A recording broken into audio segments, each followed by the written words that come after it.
thought revolution. How many revolution you have heard about?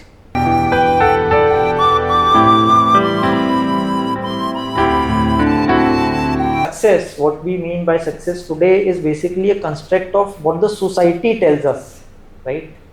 Not what we actually want or we actually.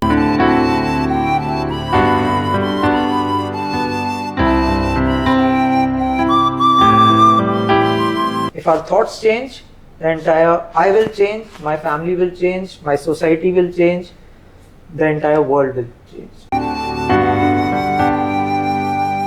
Hello everyone, this is Akulina. You are watching Coffee with Lina podcast. Today my guest is Mr. Alok Srivastava.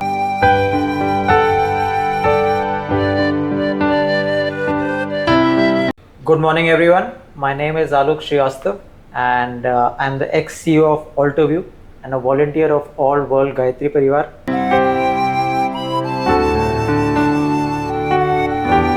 I'm curious to know from you. So social media is connecting us or disconnecting us? I stay in New Delhi along with my family, my wife, my parents and my sister, and currently I work as a strategist at the intersection of academia, corporate and institutions, and it's glad to be here.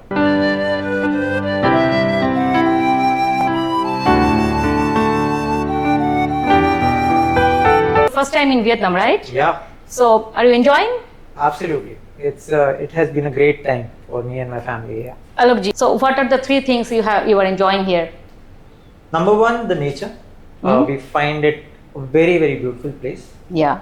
Number two, the people. I find them, very graceful, polite, and very hardworking. And number three was the food. Yes, right observation. You stayed in Kolkata for 2 years. So what did you like about Calcutta? Wonderful city. So I had the biggest blessing to spend 2 years there. The food, people, the culture, the intellectual discussions, amazing. Amazing. Yeah. Yes. So can you speak Bengali? How much did you learn in 2 years? I want to check. আমি বাংলা ভাষা ভালোবাসি কিন্তু বলতে পারি না। বলতে পারি না. Yes, that is too much. That is already you have told one sentence. I'm really lucky to have you on my podcast. So today we will discuss about thought revolution. Today we will learn how the world can change through thought revolution. What is a thought revolution is in simple word? In very simple words, we've seen revolutions, which have come from the outside. Industrial revolution and French revolution and other things that we call revolution. Thought revolution is a revolution which comes from inside. When you revolutionize the way you are thinking about things, that in simple words is thought revolution. But given today where we are right now, that is the most important and the only revolution that we need to make a difference in the society and in our lives. Incredible. So what is the necessity of thought revolution in our society nowadays? Right. So, if you look around, and we are in the 21st century, we are about 8.2 billion people on the planet right now. The number of problems are just increasing day by day. Having said that, the number of policies, the number of regulations, the laws, countries, governance mechanism, that is at its all-time peak. The innovations, technology, everything is at an all-time peak. But still, we see the crimes, we see so many malices in the society. We see so many problems right from the Western Hemisphere to the Eastern Hemisphere, north to south. And then the question arises, with so much of advancement, why are these not getting fixed? For example, never in the history of mankind have we seen so many hospitals, so many clinics, so many healthcare units. But never in the history of mankind have we seen such a large number of diseases. People are getting all sorts of diseases at the youngest of age. So why is this happening? So if we start to solve for this, there are two ways to do it. One is you start to solve at the surface level, at the symptom level, right?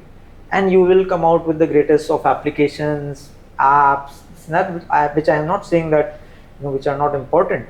But if you scratch the surface and if you go deeper, you will find that the real problem is in the way we think, is in the way our thought process, goes. And if we really want to make the change, then thought revolution is the only way out.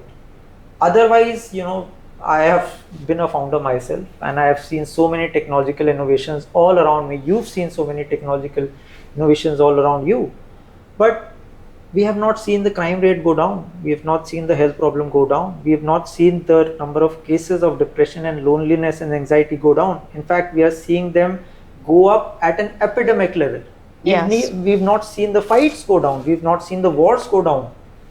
So either we could just solve the problems at the surface level, or we can go deeper. And once we go deep, there is only one thing that needs to be changed. That is our thoughts. If our thoughts change, the entire I will change, my family will change, my society will change, the entire world will change. And if that doesn't happen, we can just be, happily solving a few problems here and there, which are not going to make any difference in the long term. Yes. So we have to solve to deep down. Yes. So our thought can drive us. Absolutely. Yes, absolutely. Definitely. So one more question. I am just thinking about that. So we are all connected socially, right? Social media, maybe the digital communication, all things are going around us. But I'm curious to know from you. So social media is connecting us or disconnecting us? Very interesting that you asked that question. So technically it is connecting us. I often speak with people and I say that the biggest country of the world is not US, it's not Brazil, it's not India, it's not China, it's social media. You have $3.2 billion people using Instagram and Facebook. You do not need a visa or a passport, to connect with anyone. So in that sense, yes, social media is connecting all of us technically. But in reality, more and more number of people are getting isolated. Yes. They are creating a bubble around us, a bubble around them. And, you see so many people spending 6 to 7 to 8 to 9 hours on social media. And the same set of people going into depression, going into anxiety, seeking more and more validation in their lives. So in a way, it is disconnecting us. Having said that, I would like to quote Dr. Pranav Pandya ji, who is the head of All World Gayatri Parivar, and he says a very meaningful thing. He says that, it's not the fault of the medium, social media. If we want, we can really use social media in a very positive manner. Very good. And what he had proposed, and that was like many years back, that we should use social media to propagate good thoughts, to propagate good instances, to share as much positivity as possible. One of his famous one-liners is positivity in, negativity out. So in that sense, if I were to use social media, or if you were to use social media, it can become a very handy tool for everyone in the world. But sadly, right now, the percentage of people who are doing it are a bit low. I hope it goes higher. Yes, you are right. Actually, what I do, I use social media for myself. I read the write-up, which is inspirational. Great. But I don't really watch those videos that is negative, and I don't read those things which are negative.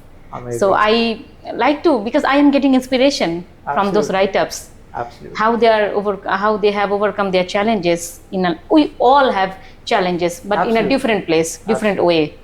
So yes. Next question. Okay. Just wanted to add one thing here, and it's a small article which is doing rounds in LinkedIn and other places, that people who are there in their 40s are feeling more and more isolated because they might have 1,000 or 2,000 people on their friend list. But if they really need some sort of help, there's no one to call to, right? Right. And so Kilanji, just quoting a small example here. So and it's great to hear people like you who are using social media in such a positive manner. People have that urge of doing something good, right? So a lot of us have got together right now. As I speak, we are about 300, 400, 500 people, volunteers, who are now creating audiobooks. Yes. And trying to create these audiobooks and spread in all these social media channels, in YouTube, in WhatsApp, Twitter, Instagram, LinkedIn. And that is one good way to use social media. Yes. If someone goes and clicks on a book which is about motivation, which is about gaining strength at the time of difficulty, and even if one person was at the edge, maybe just going for suicide, and he reads or hears that one line and comes back, our job is done. We can sleep peacefully. So right now we are aiming to create audiobooks about all the 3,200 books that have been written by Pandit Shriram Sharma Acharya, and I through your great podcast channel, I would request everyone to do whatever little they can do through social media, because social media is a great amplifier. If you have some positivity X, it will amplify it 1000x. But if you have some negativity, and it will amplify that too. True. Sorry. Yeah. True. So my next question: what was the moment in your life when your thinking completely changed, and how did it affect your journey after that? Great. So I was an entrepreneur. So I did my own business. I was a founder for property management firm, and I invested everything. My money is one small thing. My emotions, my family, my relationships, everything, right? And I ran it for a few years. And after raising 2 rounds, while I was going for the third round, it kind of crashed down. And at that point of time, I felt almost very depressed, right? And and at such points, you seek what was the true purpose of your life. And so in those moments of despair, I would say, I just realized that many of the things that I was doing in my life were not actually what I really wanted to. I went deeper and I asked myself, why did I want to be a founder? Maybe I used to tell the world that, I'll do this, I'll do that, the world will benefit. But maybe it was also because, there was a founder tag, there was that glitz, that glory, my story being covered in your story and other places. So then I just thought that, now this is it. And if I were to do anything again in my life, or whatever I do, it has to come with a purpose. And fortunately, I had my group, I had my influencer with me. So I just kind of surrendered fully, totally, completely. That was a day, I think 7 years back, and till now that feeling is the same. And the feeling was that I totally surrender everything to you. Now whatever happens in my life should happen what you want out of it. I am just an instrument. If you want me to work, I will work. If you want me to be at home, I'll be at home. If you want me to discontinue, I'll discontinue. Whatever you want, I just want to become a medium. I have no desires from my side. I have no dreams, right? I just want to be an instrument. And that was a day in 2019 March, and today, after 7-8 years, I can say that that was the best moment of my life. It was not that I did not do work after that. I became the head of 99 acres rental business. Then I became the CEO. Then now I'm mentoring a lot of startups all across India, and getting to spend time with Gen Z, thousands and thousands of them. And it is not that I have charted this for myself. It's just happening. What I do is I try to be a good human being, and what I try to do is, give in my best. So that moment of surrender was the single biggest thing that happened to me in my life. That means you have got the purpose of your life that can heal you. Yes. I can see. I can see that. Many people stay stuck in fear and self-doubt. What is the first thought they need to change to transform their life? Right. I would like to quote a sentence here, uh, said by Pandit Shriram Sharma Acharya ji again, who is my influencer, my guru, that मनुष्य अपने भाग्य का निर्माता, नियंत्रण करता और स्वामी है. Wherever I am right now, I might be 44, 45 years of age. I might have made so many mistakes, in relationships, in life, in corporate life, this and that, whatever, fine. But the next part of my life begins right now. Right. And I am the maker of my destiny. That's what Swami Vivekananda also said. And, we were talking about, we keep on talking about him and his words. So he said that man is the maker of his own destiny. Right. These are such powerful words. And now, how to do it? And that is something that so there's a concept called Har Din Naya Janm, Har Raat Nayi Maut, right? Whatever happens today, fine. We are sleeping. God gave me one day. I do not know whether I'll get up tomorrow or not, right? So if I got up tomorrow in the morning, the first thing that I need to do is that God, whatever happened in the last 44 years, fine. Okay, you've given me a new birth.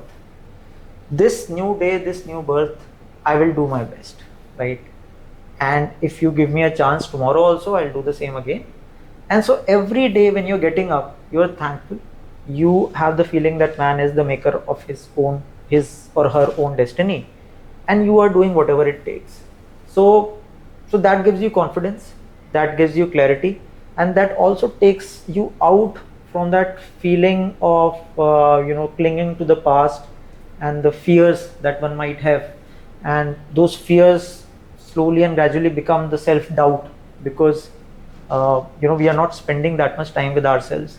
So spend some time with yourself, say these words to yourself, and I believe in a few days things will be very, very different. Yes, that means if you want to start something, so start from today. Start from today. Every moment. Don't think about special. that. Absolutely. Don't think about your past, whatever have done. And past was a teacher. I mean, no need to see the past from a lens of remorse. Because, and Akulanaji, I believe all of us are here for a purpose, right? It's a part of a great journey that we all are doing. We are, interstellar travelers, if I were to say. So every incident, every event that came into my life was a teacher. So it taught me to be more self-aware. It taught me how not to, be pained, because maybe my ego was giving me the pain. So till the time I did not learn my learnings, those events will keep on happening. So there's no point looking at those events and being remorseful. We can always be hopeful, and someday or the other, we will definitely reach our purpose. Excellent. Which is the most important thing in shaping our thoughts and mindset? Environment, people, books, social media, conversation? Great. I would say people. People, okay. How? And books, I would say, are a manifestation of people, right? So both of them combined together. Because the type of people that you live with, who are your companions, who are your friends, who are your colleagues, who are your neighbors, you interact with them. And now through social media, that circle is a bit more, right? So whatever they think, whatever they say is your content. That is what you are consuming, right? So, and I think in the world's history, everyone knows that, a good friend is the best asset that anyone can have, right? So I would say people. So one should consciously spend or choose the people that he or she is spending time with, because negativity can take us down, and positivity can take us up. And secondly, as I said, we are 8.2 billion people right now, but there have been billions who have come before us, right? And they have seen life, and at least there were few points in their lives which can teach me, and they have put it all together through books, through notes, through their writings, and thankfully for the last many thousands of years. So good books, I would say again, is one of the best things that a person could have. So for example, my guru, he's not alive in the physical form, but he's written 3,200 books. So I make it a point to, study or listen at least 30 minutes to 1 hour every day. So I never feel that, he's left the Not planet alive. in a physical form 36 years back. No, matlab, he is as alive to me, in fact, more alive to me than maybe any other person in my vicinity. So good people and good books, I think. That's great. I believe so. And most important is how you are choosing the person around you. Absolutely. That's more important. Absolutely. If you could inspire today's generation with one powerful thought, what would it be? I would ask them to define their meaning of success. What has happened is that there has been a wrong definition, or I would not say wrong, but a misplaced definition of success, right? And which has prompted people to go into paths which are leading to misery, which are leading to depression, which are leading to burnout and things around that. So the first thing that I would suggest to everyone is, for themselves, try to redefine what success actually means. And it is not a one-day process. It might take a lot of time, but they should keep on questioning, because everybody, if you ask any youngster, they would say, I want to be successful. But if you go one step deeper, what do you mean by success?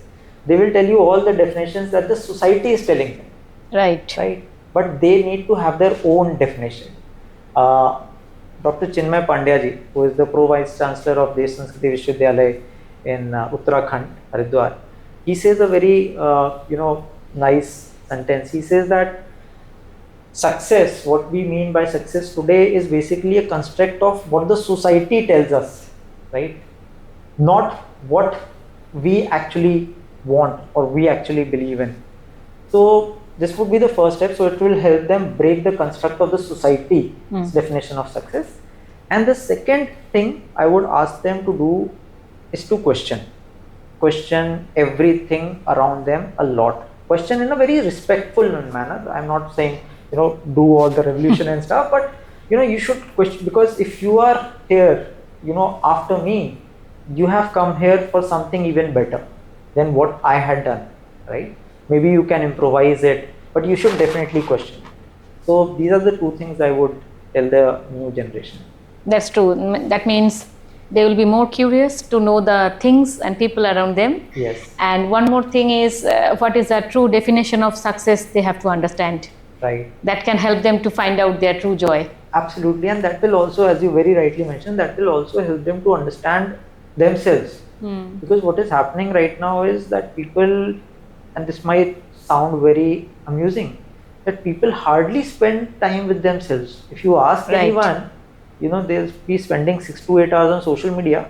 But if you ask them, have you spent time with yourself? We are so uncomfortable spending time with ourselves that it's quite amusing. So again, Dr. Chinmay Pandya, who I just quoted, he also said that whenever one gets up in the morning, he or she should spend 5-10 minutes with himself or herself. It's earlier though it was a part of ritual, but now with the way the world is, I would say it is therapeutic. I do it myself.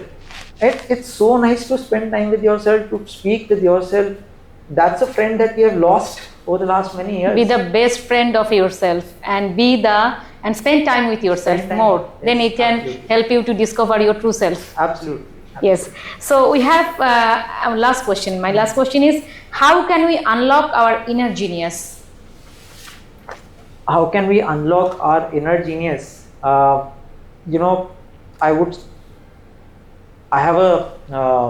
have something to share, right? And it comes from the great Gayatri mantra. So there are 4 things. So just like I'm wearing specs right now. So whatever I am seeing, it is through this lens, right? So, and we live 86,400 seconds a day, right? Even when we are sleeping, actually we are at a subconscious level, we are awake. So if at all moments of my life, I can have 4 layers, right? In any activity, in any thought that I am doing or thinking, then, I can unlock the genius within me. So what are those 4 thoughts? We call it BIZS. B stands for Bahaduri, I stands for Imandari, Z stands for Zimmedari, and S stands for Samajhdari. So whatever I am doing, whatever I am thinking, number one, am I being righteously courageous? Society will put all sorts of pressure on me कि अरे कर लो ना यार, एक ही दिन तो क्या ही फर्क पड़ता है, you know, I am एक ही ग्लास तो है, पी लो ना यार, क्या ही फर्क पड़ता है.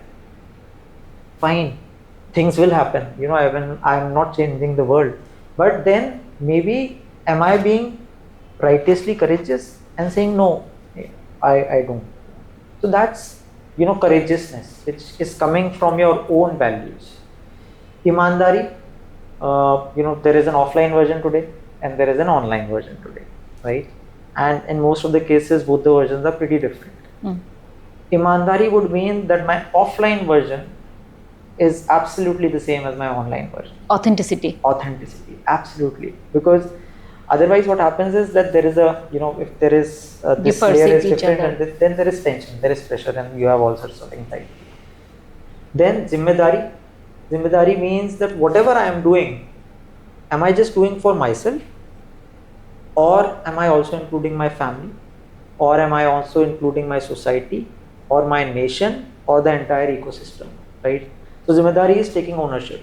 So whatever we are doing, if we start taking ownership not only of ourselves, but, you know, take our family, our society, our nation and our planet, then, you know, we'll be taking the right actions. That is the right model of ownership. And S is Samajhdari. Samajhdari would mean long-term thinking. You know, something, whatever I do right now, it might seem the right thing to do in the short term, but in the long term, it is not good. You know, not if I talk about health and many other things that would come in that ambit. So whatever I am doing from today, you know, Bahaduri, Imandari, Zimmedari and Samajhdari, if the answer to all these pointers is yes, maybe it's the right thing to do. And I do not say, you know, it will happen overnight, and I'm not saying that it is happening with me also, but at least we try this. How can we make the world more sustainable? The world, how can we make the world more sustainable? That's a great question. And but there is one small you know, problem with that statement. When we say the world more sustainable, right, sometimes what happens is that we see ourselves as different and the world is as different, right? And that has happened over the past few centuries. Both the systems seem disconnected. You know, I'll either think about myself or I'll think about the world, right? So you have those Paris conventions and treaties and things around that. Till the time we see both of them, you know, as separate, you know, we'll keep on thinking how to make it sustainable, because we think that if it is not sustainable, fine, but I am to any which ways going to be there. The reality cannot be farther away from the truth. Both the things are connected. The world and ourselves, both are connected. And when we start thinking of both things as one unit, right, this sense of how to make the world sustainable goes away. Because it's like, you know, I cannot say that, you know, I will make my hand sustainable or I will make my leg sustainable. If my hand or leg or face is not there, I will not be able to function. If that feelings come inside me, that this is a part of me, you know, for all we wonder and sometimes we forget, this entire body is coming out from Mother Earth. Where else are we getting the elements from? Absolutely. Right? This silica, it has not come from, you know, some other planet. So we are part of this ecosystem. So coming back, so once we try and see both of the things as a composite unit, one unit, then this question will get solved. And when I said this was about the changes in thought, right? So I will start thinking differently. I will not see the world as one separate unit. I will see the world as a part of myself, a greater expansion of myself. Now, how to do it? Again, this is the philosophy, but then how to do it? So here I want to quote a few examples that I have seen in my life. Like, we've got these rituals in the Indian culture, 16 of them, which are the main and which have a science and philosophy behind it. So one is an Annaprashan Sanskar. And in Annaprashan Sanskar, what happens is that that's the first morsel of food that the baby takes, right? So in that, the first morsel firstly is touched on the mother earth, and then the baby takes. And the feeling there is that your first mother is not the mother who has given you birth. Mother Earth. It's Mother Earth. And then second is this mother. Now after that, we forget it, our parents also forget it. But if we keep that feeling, and these all rituals are like, we have board mass and maths, the formulas. So those formulas are just there to revise, right? So that we keep on revising the concept. So if we do not revise the concept, the entire Atmabodh, Tattvabodh sadhana, whatever, morning rituals that we have, I'm sure in all the religions of the world, or even though a religion or not religion, that's not the point, but every ritual that we have is a symbolic representation of a thought. So if we keep on revising these concepts, like this Annaprashan Sanskar, there is another thing called Bali Vaishvi Yagya, right? In that, what we say is that whatever food I am taking, before that I will break it into 5 pieces, and the first piece I devote it to whatever energy, the greatest energy that is there, which is controlling the entire planet and the universe. Second is for all the divine forces. The divine forces means the good elements that are in you, in me, in everyone. Third, my food goes to the people who are serving the society. Rishebhyo Namah. Fourth, my morsel of food, it goes to all the human beings on the planet. All the human beings, right?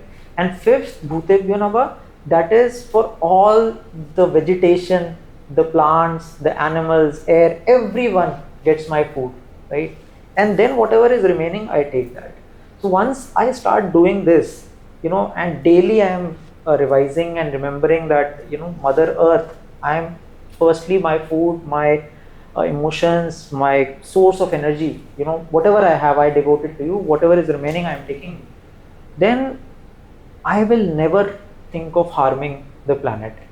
So I would say, and sorry it came out as a long answer, but long story short, there has to be a change in the thoughts. Otherwise, I can have so many, Paris treaties and Paris conventions and ESG reporting, everything, but the world will not become sustainable. And we've seen it. You've seen it. I've seen it. I talk about ESG. Every company has a ESG policy. And you see the climate change, you see the environment degradation. Is it stopping? Not at all. You have to be a responsible citizen. You have to be a responsible citizen, yes, and see it as one composite unit and revise it daily. Yes. Rapid fire round. One word that defines your mindset just now, today. Happy. Happy. Books or life experience, which teaches more? Both. Both. Social media, inspiration or distraction? Could be inspiration. Who is stronger, fear or belief? Belief. One daily habit that can change a person's life? As I said, Atmabodh, Tattvabodh, which is treating every day as a new birth and treating the night as death. So a fresh start every day. Fresh start every day. Thank you for sharing. It's really insightful. So my audience, today the subject is really deep, what we have discussed today with Mr. Alok ji. So don't remember that every day whatever we are doing, are we doing it consciously? Think about that. If you are a great thinker, definitely your thought process will change the people around you. Even those people will change the world around you and its universe. Now start about thought revolution. We have seen different kinds of revolution. Now it's the era of thought revolution. Think about that. Be a great thinker. Thank you everyone for listening. If you like my channel, please share, like and subscribe. Bye bye. Thank you. Thank you.